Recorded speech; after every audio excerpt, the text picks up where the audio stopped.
My girlfriend said, "You're being too clingy and needy." When I asked to spend time together during my family emergency, I replied, "You're right, I'll give you space." Then I gave her all the space she needed permanently. I didn't mean it like that text came too late. I, 28, male, got a call last Tuesday that my dad had a massive heart attack. He's 61, always been healthy, runs every morning, eats clean, the kind of guy who makes you feel lazy for sleeping past 7 a.m. So, when my mom called me sobbing at 2 p.m. saying he'd collapsed at work and was being rushed to the hospital, my entire world stopped. I left work immediately. Didn't even shut down my computer properly. Just grabbed my keys and ran. On the drive to the hospital, I called my girlfriend of 2.5 years. We've been together long enough that I thought stupidly, as it turns out, that she'd want to be there for me. "Hey, my dad just had a heart attack. I'm heading to the hospital now. Can you meet me there?" Her response, "Oh, no, that's terrible. Is he okay? I don't know yet. I'm freaking out. Can you come?" Long pause. "I mean, I have plans tonight. Remember dinner with my college friends?" "I know, but this is kind of an emergency." "I get that, but I haven't seen these girls in months. Can't your mom and sister handle things for tonight? I'll come by tomorrow." I was too stunned to argue. "Yeah, okay, sure." I spent that night in the ICU waiting room with my mom and my younger sister. My dad was in surgery for 4 hours. They had to do an emergency bypass. When the surgeon finally came out and said he'd made it through, my mom collapsed into my arms, crying. My sister was shaking. I held them both and tried to be strong while my insides felt like they were liquefying.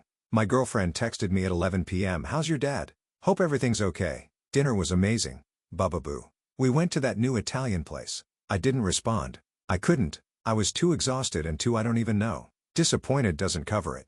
The next day, Wednesday, my dad was stable but critical. Visiting hours were limited. I took the day off work and spent it at the hospital with my family. Around noon, I texted my girlfriend.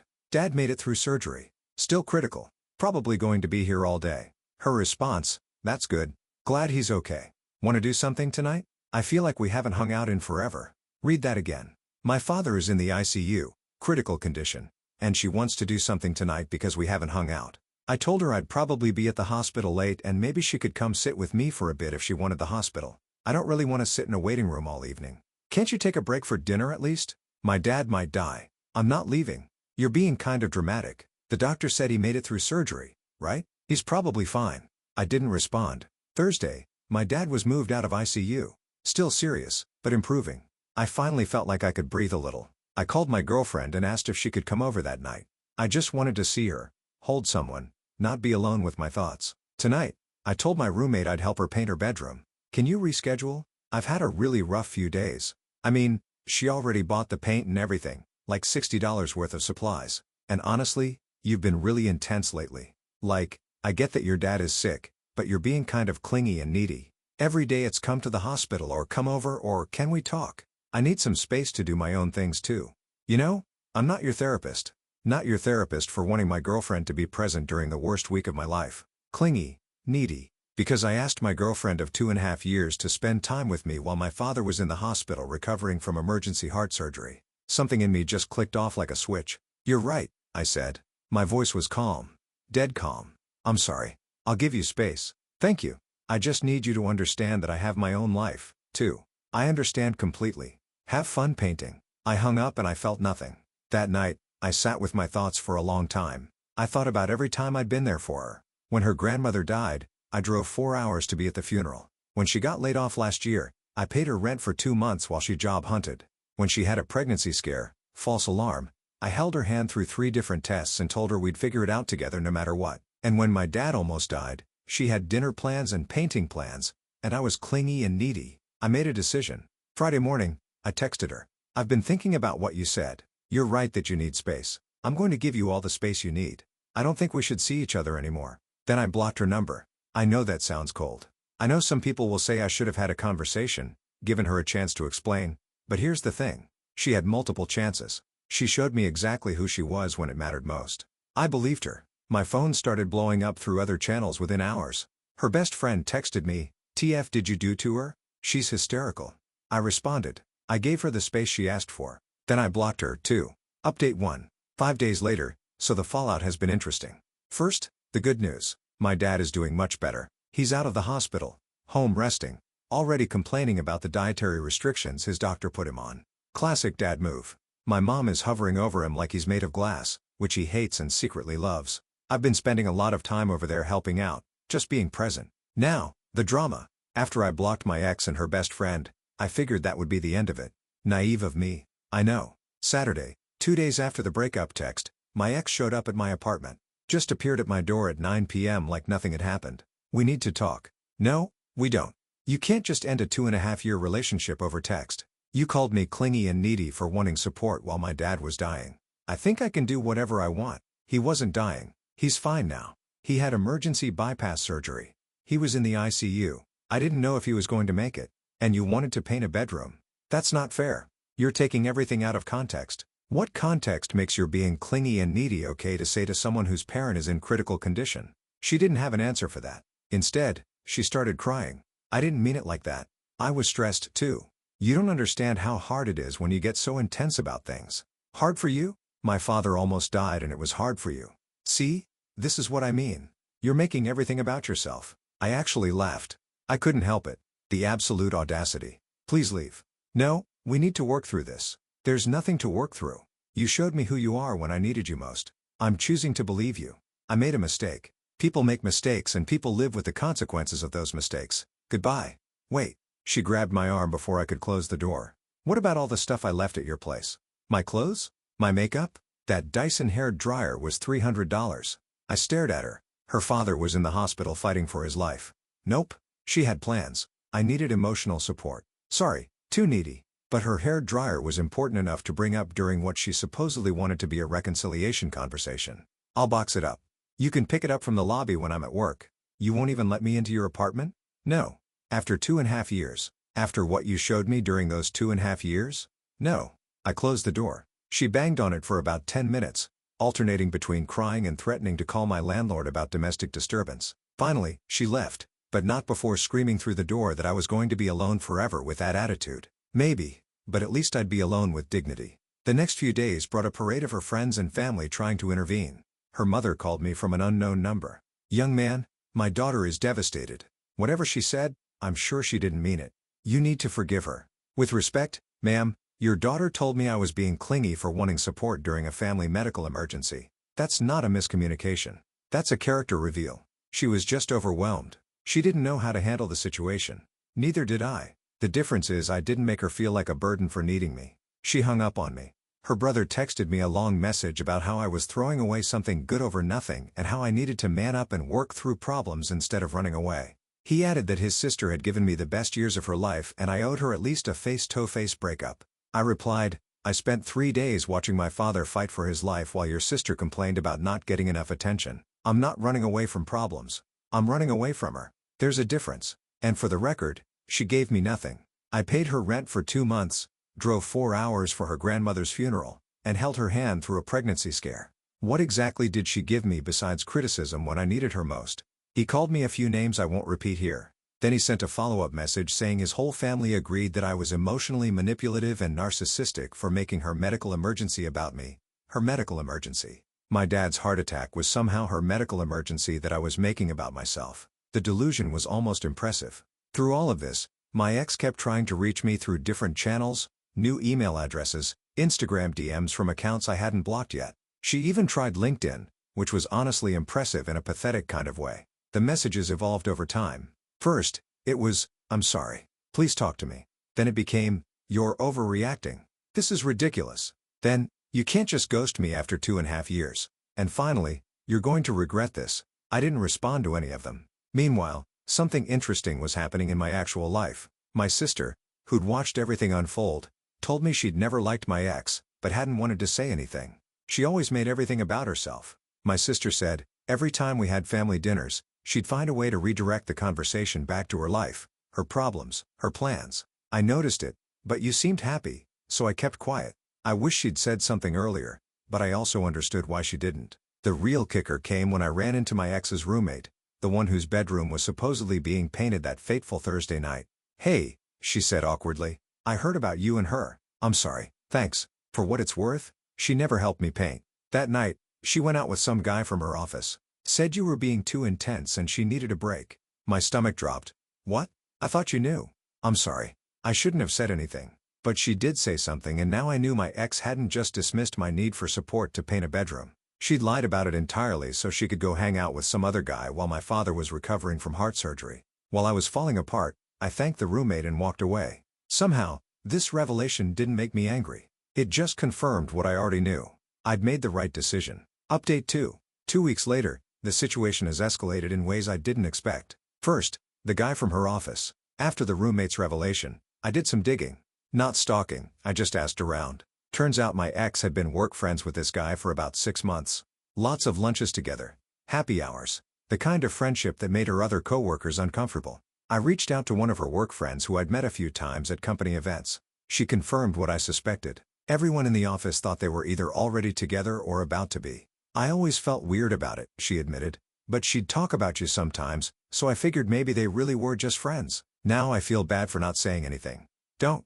I wouldn't have believed you anyway. We never do until we're ready. Here's the thing, though. I didn't do anything with this information. Didn't confront my ex about it. Didn't blast her on social media. What would be the point? The relationship was already over. Knowing she'd been emotionally cheating at minimum just validated my decision. But karma, as they say, works in mysterious ways. About a week after my conversation with her coworker, I got a text from my ex's sister. We'd always gotten along. She's actually pretty reasonable compared to the rest of the family. I heard what happened. I'm not going to defend her.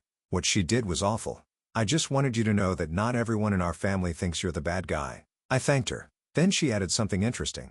Also, if it makes you feel any better, the guy she's been hanging around, he just got back together with his ex-girlfriend. She's devastated. I didn't feel good about that exactly, but I didn't feel bad either. Meanwhile, my ex's attempts to contact me took a new turn. She started showing up at places she knew I'd be. My gym, my favorite coffee shop, the bar where my friends and I watch football on Sundays. The first time I ignored her and left. The second time I told her directly, if you keep following me around, I'm going to consider it harassment.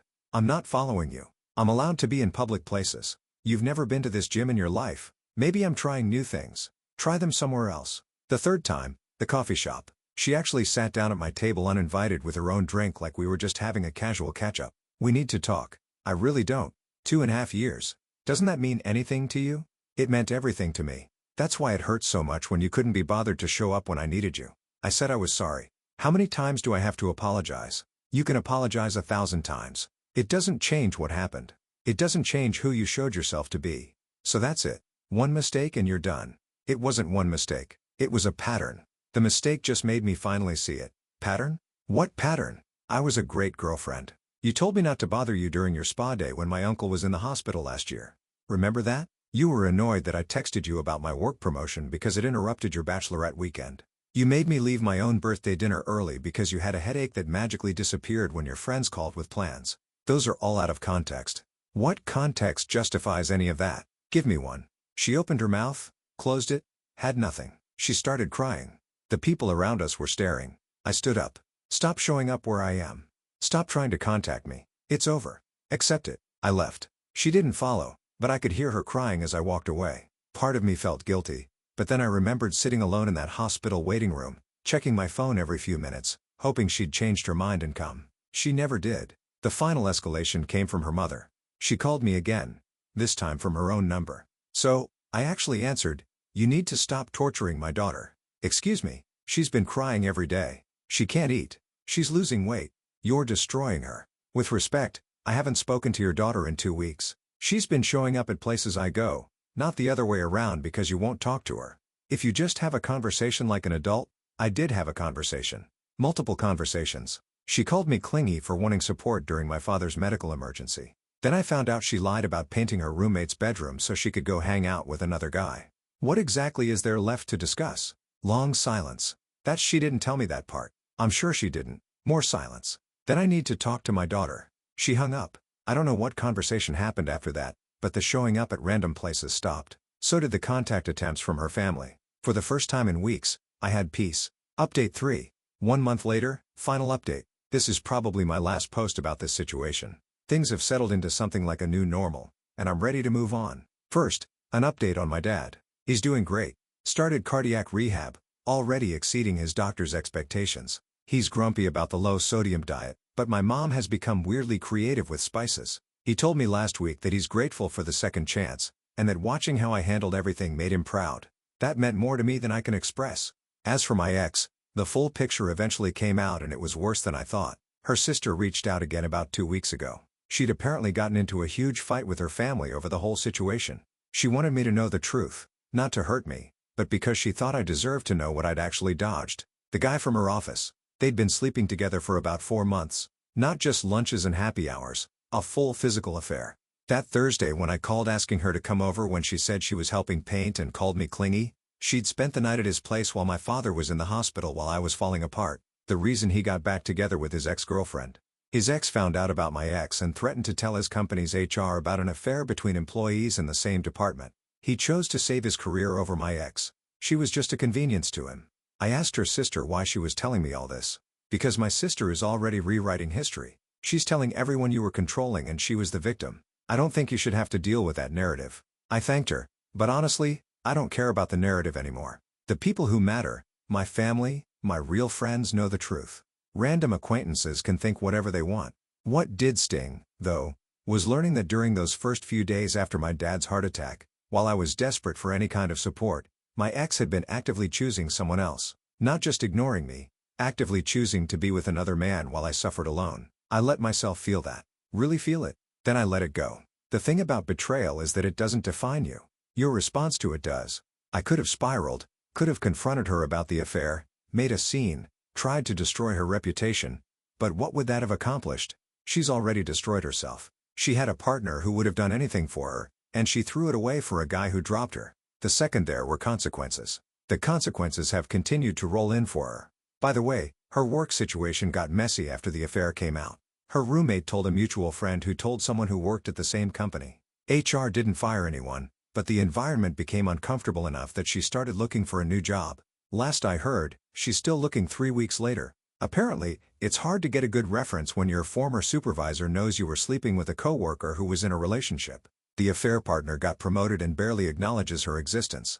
Now, according to her sister, my ex made a scene at a company happy hour, loudly asking him why he wouldn't even say hello to her anymore. He apparently responded with something like, "I don't know what you're talking about," and walked away. She left in tears. Multiple witnesses. She also lost most of our mutual friends. Not because I said anything. I stayed quiet about the affair, but because people noticed the timeline. They saw my posts about my dad's emergency, calculated the dates, and drew their own conclusions about who was there for me and who wasn't. I didn't have to say a word. 2 of her closest friends from college actually reached out to apologize to me. They said they'd known something was off about her behavior for years, but hadn't wanted to see it. Fair enough. Neither did I. Her roommate moved out too.